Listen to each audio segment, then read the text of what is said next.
Hello, everyone, and welcome to another edition of Ian Saturday Night. I was thinking today how we're governed by the parts we play as if on stage, and then we're really passionate about the part we play in life, or most of us are, and then at the end of life, we relinquish the role, and we get torn away from the role, and we disappear into the afterlife, either heaven or into the spirit world. So I'm struck by that we put all our hearts into what we do, as if we're in a play, a real life play, for example, and then at the end of life, everything disappears and goes away. I suppose that's a Buddhist concept, but that's what I'm thinking of, and I'm not the first person to feel that way, but it's just what I'm thinking of at the moment. I finished a monologue of an artist in Key West, a made-up story. I don't know if it's any good. It's maybe a little pedestrian, but it's the best I can do. So we'll see what happens. It's like a 2-minute monologue. So I'm not sure if I did well with it, but I stayed up the other night and I worked on it, and I was done at 3 a.m. So we'll see what happens. On the other hand, when I go to bed, I'm consumed by dreams, and I have this dream of trying to get somewhere, not being able to get anywhere, or being in a carnival of sorts. So perhaps that speaks of my past life. Maybe not even this life that I'm in, but my past romantic life, or my life many lifetimes ago. So I'm just thinking about all these things. This might be a short talk, or it might be a long talk. I'm not sure yet, but it usually happens. I usually decide as I go, as many of you know from watching me on these past episodes. I'm reaching for a glass of water now. Most of you have seen my orange cup filled with water, so here it is.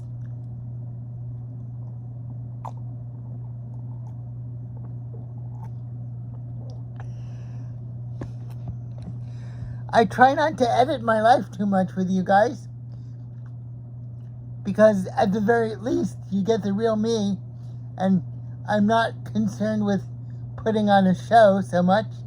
My show will come up organically, if it's meant to be a show, or if it's not meant to be a show. But at least you get the real me and the person I am, for better or worse.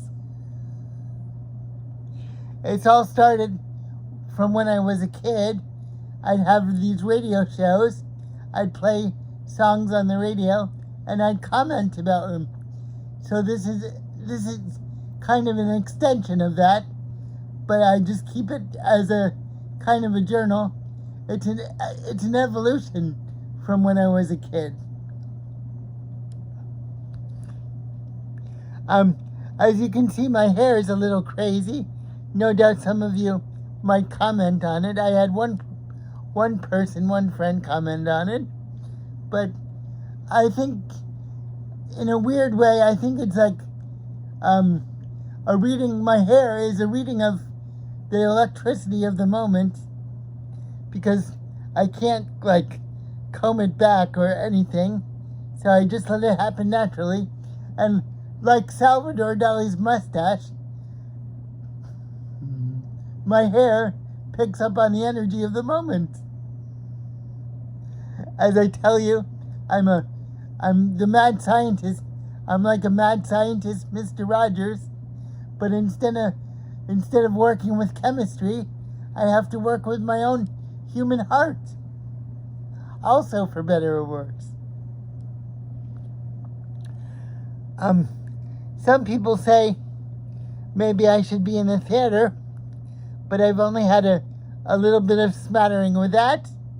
I tend to think my theatrics, if I have any, come, without being on stage. I mean, we're all part of the theater anyway, and that's my original point when I started this talk today.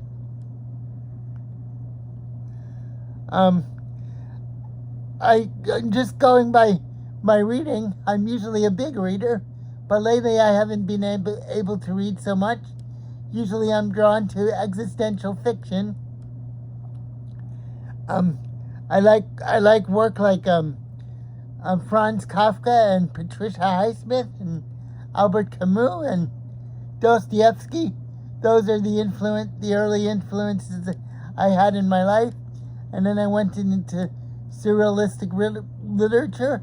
I read Rene Crevel and Isidore Ducasse. He was a contemporary of Edgar Allan Poe. Edgar Allan Poe is also one of my favorites. When I was younger, I couldn't relax at all, and I didn't have the attention span to settle down and read, although I was very verbal. So it took me a long while to actually settle down. I guess it happened when I was 15, and then I picked up Stephen King, and I devoured everything by Stephen King. And he's one of my early influences in my writing and my enthusiasm for literature. And then I got into Ray Bradbury and Theodore Sturgeon, a little bit of Isaac Asimov, but I tend to be repelled by talk about fiction that has to do with aliens and wars, and because I think we have war panic going on here, so I tend not to read those things, but I know they can be a rich genre, science fiction, but I tend to think,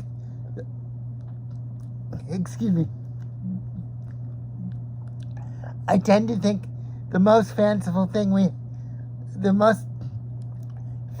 planet we have is right here. I do believe in life on other planets. I just think it's only logical, given the sheer number of solar systems there are. I don't know what to think about actual visitations and encounters, but I do believe in them. And I take every account I hear, I'm very fascinated by it. I take every account I absorb, face value. I did read Whitley Strieber, and he was very influential on me as well. His account, Communion, was very compelling. And I've spoken about alien contact before, but there's things you could say about it. No doubt something is going on, but I tend to think aliens themselves, they're most probably very, very technologically advanced, more technologically advanced than us. So therefore, I imagine beyond studying us, they have so much to do. They don't necessarily need to bother so much with us beyond studying us, or perhaps we have something that they need. That's also possible, because it's not a foregone conclusion that they have all their affairs together, and they might need something that we have. That's possible. Anything is possible. I tend to be suspicious of people that say we're the only life form that exists, and that's that, because nobody really knows. Just like I don't think anybody knows with absolute certainty that there's no afterlife, or that life doesn't carry on in some force. I would say I'm a little bit agnostic, and I'm a little bit Catholic, and I'm a spiritualist, all in between. I'll mix up together, which makes me a perfect surrealist. It makes me a perfect surrealist, in other words. I also think that Antonin Artaud, the poet and playwright and a surrealist, was very formidable and formative upon my mind. Antonin Artaud was in and out of mental institutions. He was a brilliant person. He was probably too brilliant for society. So what do they do with people that are too brilliant for society? They marginalize them or put them in an institution. I often thought growing up, I had a passing thought that if I had been born, let's say, maybe in the 20s or 30s, 40s, maybe even 50s, I would have probably might have been in an institution of some sort, or a sanitarium. And I'm so glad that I'm not. But my spirit might have been through many dramas and struggles. Who am I to say? I can only worry about the struggle that the spirit known as Ian Brockway is dealing with right now. And that's the one I can feel and experience right now. So this is the reality that I'm concerned with. There might be somebody called Ian Brockway. I'm in many different realities, but in this form, this is the Ian Brockway that only I know right now and only I can deal with. I can't worry about the other Ian Brockway. If there's quantum universes, I can't worry about the other Ian Brockways that are in Key West or in Costa Rica or in some other planet. I can only worry about this one. 90 miles from Cuba. I said a mouthful and I don't even know what I said, but I think some of you can get some sense out of it. I try not to take, I can be a very serious person sometimes, most times actually, but I also can be a very zany person. So I have those two sides inside me, and I don't know which is more pronounced, but I think they're two sides of the coin, perhaps, or two sides of a mirror. I often think about when I'm going along in my chair, I see a young boy with long blonde hair, and I say, and blue eyes, and I say, gee, that little boy looks like me. So wouldn't it be strange if I actually met myself as I was when I was 5 years old, or maybe 4, and we just looked at each other and went on our way without speaking anything. This also brings to mind when I was in Mexico City about 3 years ago. I think September 2022, I was very heartsick in Mexico City, having a big upheaval with my girlfriend through nothing that I could foresee, but she got upset with me over a plane, a weather delay.